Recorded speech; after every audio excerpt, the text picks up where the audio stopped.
ছাত্র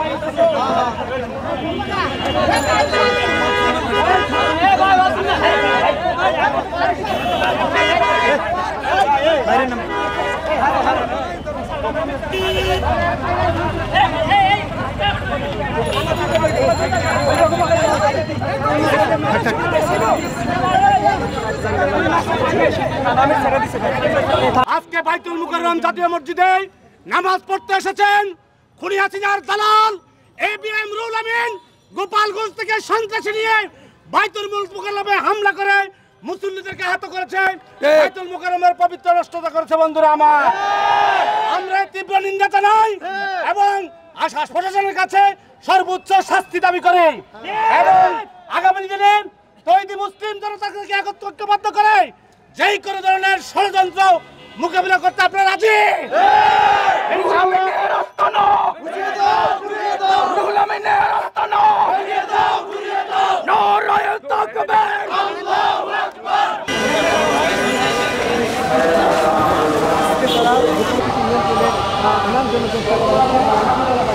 ইন্নাল বাতিলা কানা জাহুকা। সংগ্রামী মুসল্লিয়ানে কেরাম, আমরা বাইতুল মুকাররমের নিয়মিত মুসল্লি। আজকে আমরা নামাজ পড়তে এসেছি, এসে দেখি গোপালগঞ্জ থেকে টুপি পাঞ্জাবি পরে রুহুল আমিন এবং আওয়ামী লীগের দালালেরা মসজিদে বসে আছে।